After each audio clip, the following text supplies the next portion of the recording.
बिस्मिल्लाहिर्रहमानिर्रहीम। Welcome to learning review channel. Guys, आज का जो हमारा टॉपिक है वो है mitral stenosis. Mitral stenosis basically हमें इसकी नॉर्मल, फर्स्ट ऑफ ऑल हमें हार्ट की normal circulation and normal function पता होना चाहिए। उसके बाद हम किसी भी डिजीज़ और किसी भी डायग्नोज को देख सकते हैं। मिट्रल स्टीनोसिस में बेसिकली ये होता है कि हमारे एक वॉल होता है, मिट्रल वॉल, जिसमें मसला आता है। ठीक है, अगर मैं एक नॉर्मल स्ट्रक्चर हार्ट का ड्रा करूँ, हमारे पास 4 चैम्बर होती हैं। ठीक है, यहाँ पे ट्राइकस्पिड वाल्व होता है, यहाँ पे मिट्रल वाल्व होता है। मिट्रल वाल्व, इसकी 2 कस्प्ड होती हैं। ठीक है, नॉर्मल इसका वाल, कोई भी वाल्व है, मिट्रल है, एओर्टिक है, पल्मोनरी है, उसका फंक्शन है कि ब्लड को एक डायरेक्शन में मूव करवाना। ठीक है, तो वॉल का फंक्शन क्या होगा? Move blood to one direction. ठीक है, move blood to one direction. अगर हम मिट्रल स्टीनोसिस की बात करें, स्टीनोसिस का मतलब होता है नैरोइंग, मतलब मिट्रल वाल्व है उसकी नैरोइंग हो गई है। ठीक है, ये हमारे पास चैम्बर है, right atrium, left atrium, right ventricle, left ventricle.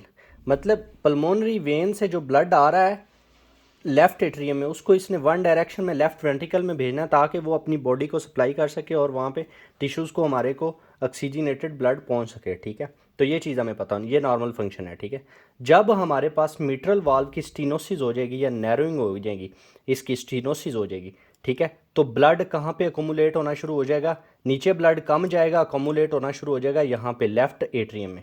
तो ये हमें पता होना चाहिए। ये जब हमारे पास मिट्रल वाल्व की स्टीनोसिस हो जाएगी तो हमारे पास, स्टीनोसिस का मतलब क्या होता है? नैरोइंग। ये आपने याद रखना है। ठीक है, नैरोइंग हो जाएगी। तो नैरोइंग हो जाएगी तो ब्लड कहाँ पे अकोमुलेट होना शुरू हो जाएगा? ब्लड हो जाएगा अकोमुलेट शुरू होना लेफ़्ट एट्रियम में। ब्लड अकोमुलेट इन लेफ़्ट एट्रियम। लेफ़्ट एट्रियम में ब्लड शुरू हो जाएगा अकोमुलेट होना। जब लेफ़्ट एट्रियम में अकोमुलेट होना शुरू हो जाएगा तो हमारे पास क्या हो जाएगी? लेफ़्ट एट्रियम इनलार्जमेंट हो जाएगी। ठीक है, जिस कैविटी में एक नॉर्मल कंसनट्रेशन से ज़्यादा या नॉर्मल उसकी कैपेसिटी से ज़्यादा ब्लड अकोमुलेट होगा तो उसकी इन्लार्जमेंट हो जाएगी। जारी बात है, वो अब्रप्ट या इनएडिक्वेट फंक्शन हो जाएगा उसका। ठीक है, तो जब इसमें फंक्शन हो जाएगा, ब्लड कहाँ से आ रहा है? लंग से आ रहा है, तो ऐसे ही ब्लड बैकवर्ड फ्लो मारेगा पल्मोनरी वेन्स में और लंग्स में चला जाएगा ब्लड, जिसकी वजह से हमारे पास लंग्स कंजेशन भी हो सकता है। ठीक है, लंग कंजेशन हो जाएगा। ठीक है, आगे मैं आप लोगों को फीचर्स बताता हूँ कि कैसे इसके फीचर्स आएंगे। ठीक है, नॉर्मल आपको ये पता लग गया कि मिट्रल स्टीनोसिस, मिट्रल वाल का काम क्या है कि ब्लड को वन डायरेक्शन में मूव कराना, left atrium to left ventricle. जब इसमें मसला आ गया, इसकी स्टीनोसिस होगी, ये नैरो हो गया, तो ब्लड लेफ्ट एट्रियम में अकोमुलेट हो जाएगा। जब लेफ्ट एट्रियम में अकोमुलेट हो जाएगा ब्लड, जारी बात है, तो लेफ्ट एट्रियम इनलार्जमेंट हो जाएगी। ठीक है, और इसके अंदर प्रेशर भी इंक्रीज हो जाएगा, ये भी आपने याद रखना है। ठीक है, और देन क्या होगा? बैकवर्ड, जारी बात है, पल्मोनरी वेन से आ रहा है ब्लड इनटू लेफ्ट एट्रियम, तो जारी बात है बैकवर्ड जाएगा ब्लड। ठीक है, तो लंग्स की कंजेशन करवा देगा। अब कुछ फीचर हैं, ये आपको पता होने चाहिए, जो इसकी वजह से हमें कॉम्प्लिकेशन आएंगी। फर्स्ट ऑफ ऑल हमें कॉम्प्लिकेशन आएगी, ब्रीथिंग में मसला आएगा, ब्रीथिंग डिफ़िकल्टी होगी। अब ये ब्रीथिंग डिफ़िकल्टी क्यों होगी? आपने कोई चीज़ भी रट्टा नहीं लगानी, कंसेप्ट से याद रखना है। ब्रीथिंग डिफ़िकल्टी क्यों होगी? भाई, जब लेफ़्ट एट्रियम में प्रेशर ज़्यादा है, ब्लड ज़्यादा है, बैक लंग में जा रहा है, तो लंग में लंग को जाके बैकवर्ड फ्लो जब ब्लड मारेगा तो सारी बात है लंग कंजेशन होगी, तो ब्रीथिंग डिफ़िकल्टी होगी। ठीक है, तो ये ब्रीथिंग डिफ़िकल्टी है। ठीक है, सेकंड नंबर पे पेशेंट को फटीग फील होगा। अब फटीग क्यों फील होगा? नॉर्मल हार्ट का फंक्शन है लेफ्ट एट्रियम से ब्लड लेफ्ट वेंट्रिकल में आना है, यहाँ से एओर्टा के ज़रिए बॉडी को सप्लाई होना है। जब प्रॉपर ब्लड बॉडी को नहीं, टिश्यू को मिल पाएगा तो फटीग फील करेगा पेशेंट। नंबर 2, ठीक है, तो हमारी सिस्टेमिक सर्कुलेशन डिस्टर्ब हो जाएगी। जब सिस्टेमिक सर्कुलेशन डिस्टर्ब हो जाएगी तो हमारे पास डिक्रीज़ हो जाएगी कार्डियक आउटपुट।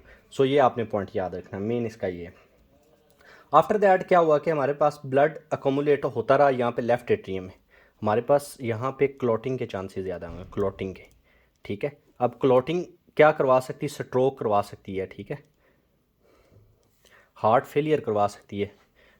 ठीक है, कहीं भी कुछ भी करवा सकती है, क्योंकि वजह यह है कि जब हमारे पास लेफ्ट एट्रियम में मोर ब्लड अकोमुलेट होना शुरू हो जाएगा तो हमारे पास क्लोटिक के चांसेस ज़्यादा हैं। और क्लोट आपको पता है मूव करके कहीं लंग्स में चला जाए, कहीं हमारे पास हार्ट की आर्टरीज में चला जाए, कहीं हमारे पास कहीं भी चला जाए तो वो प्रॉब्लम क्रिएट करेगा। अगर हमारे पास ब्रेन में जाता है तो स्ट्रोक आएगा। ठीक है, ये आपको बताना चाहिए। उसके बाद नेक्स्ट हमारे पास क्या करवाएगा? ये आर्ट्रियल फिब्रिलेशन हो जाएगी। ठीक है, जब हार्ट नॉर्मल फंक्शन नहीं कर पाएगा तो आर्ट्रियल फिब्रिलेशन हो जाएगी। अब आर्ट्रियल फिब्रिलेशन कैसे होगी ये आपको पता होना चाहिए। जब हार्ट नॉर्मल फंक्शन परफॉर्म नहीं कर पाएगा तो हमारे पास आर्टियल फिब्रिलेशन हो जाएगी, ठीक है। और ये आर्टियल फिब्रिलेशन आपका हार्ट फेलियर भी करवा सकती है, ये भी आपको पता होना चाहिए। ये चीज़ें होगी क्लियर। उसके बाद आपको मोस्ट इम्पोर्टेंट कॉजेज़ पता होनी चाहिए कि भाई ये हमें मसला हो गया, ये क्यों हुआ, कौन कौन सी काजेज़ हैं जो इसको करवा सकती हैं। फ़र्स्ट ऑफ़ ऑल अगर मैं बात करूँ तो रूमेटिक फीवर की, रूमेटिक हार्ट डिजीज़, ठीक है, रूमेटिक हार्ट डिजीज़। अब रूमेटिक हार्ट डिजीज़ कंसेप्ट से याद रखना है। अब रूमेटिक हार्ट डिजीज़ का क्या रोल है इसको करवाने में। बेसिकली रूमेटिक हार्ट डिजीज़ किस वजह से होती है, हमारे पास इसमें ग्रुप ए स्ट्रेप्टोकोकस बैक्टीरिया होता है जो हमारी बॉडी में जाके मतलब इन्फेक्शन करवाता है। उस इन्फेक्शन की वजह से हमारी बॉडी में इन्फ्लामेशन होगी, और ये जो इन्फ्लामेशन है ये किसको अफेक्ट करेगी, एंडोकार्डियम ऑफ हार्ट को, ठीक है। जब एंडोकार्डियम ऑफ हार्ट को करेगी तो हमें नॉर्मल पता होना चाहिए कि जो हमारा मिट्रल वाल्व है उसको भी एंडोकार्डियम ने लाइन किया होता है। सो दैट्स वाई हमारा वाल की हार्डनिंग होगी, वहाँ पे इन्फ्लामेशन हो जाएगी और वाल नैरो हो जाएगा। ये पहली काज है। सेकंड जो काज आपको पता है, एंडोकार्डाइटिस, सेम मैकेनिज्म, एंडोकार्डाइटिस भी इन्फ्लामेशन होती है, ठीक है। और क्या करेगी, इन्फ्लामेशन करवा देगी वाल की अंदर वाली लेयर में, जहाँ पे हार्डनिंग हो जाएगी और हमारे पास वाल नैरो हो जाएगा, ठीक है। थर्ड नंबर पे हमारे पास मोस्ट बेसिक कॉन्सेप्ट, कंजेनिटल कोई भी डिफेक्ट हो सकता है, कंजेनिटली डिफेक्ट हो सकता है, ठीक है। तो नंबर फोर्थ पे हमारे पास आती है कि हमारी बॉडी में अगर कैल्शियम डिपॉजिट होना शुरू हो जाए वाल पे, कैल्शियम डिपॉजिट हो जाएगा तो वाल हार्ड हो जाएगा, और हार्ड होने की वजह से वाल, जब कैल्शियम डिपॉजिट हो जाएगा तो वाल की नैरो हो जाएगी, ठीक है, हार्ड हो जाएगा, स्टिफ हो जाएगा, ठीक है। एक और ऑटोइम्यून डिजीज़ है SLE, ये भी करवाती है। SLE सिस्टेमिक ल्यूपस एरिथमेटिस, ये एक डिजीज़ है जो हमारे पास ऑटोइम्यून रिएक्शन देती है जिसमें हमारी बॉडी में इन्फ्लामेशन होती है डिफरेंट जगह पे, तो ये भी वही चीज़ करवाती है। उसके बाद हमारे पास ट्यूमर आता है। ट्यूमर अगर पेशेंट को कोई भी ट्यूमर है उसकी वजह से भी हो सकता है। देन हमारे पास रेडिएशन आती है। अगर हम ब्रेस्ट फॉर एग्जांपल किसी फीमेल को कैंसर है, उसके लिए रेडिएशन वो ट्रीटमेंट ले रही है तो उस पर भी इफेक्ट आ सकता है कि उसको मिट्रल स्टीनोसिस हो जाए, ठीक है। ये चीज़ें कुछ याद होनी चाहिए आपको। उसके बाद हमारे पास इन्वेस्टिगेशन में क्या आता है, इन्वेस्टिगेशन में मोस्ट प्रोबेबली हम सबसे पहले जारी बात इनिशियल स्टेप में ECG करेंगे, लेकिन एक MCQ आता है कि what is gold standard test for valvular disease, तो हमारे पास इकोकार्डियो ट्रांसथोरेसिक इकोकार्डियोग्राफी, ट्रांसथोरेसिक इकोकार्डियोग्राफी, ठीक है, ये चीज़ होगी। उसके बाद अगर हम इसकी अस्कल्टेशन की बात करें कि हमें इसकी अस्कल्टेशन पे कौन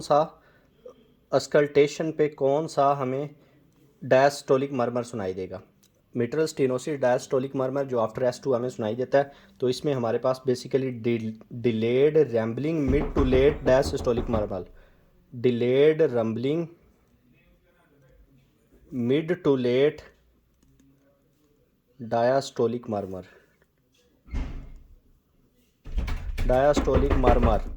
सुनाई देगा।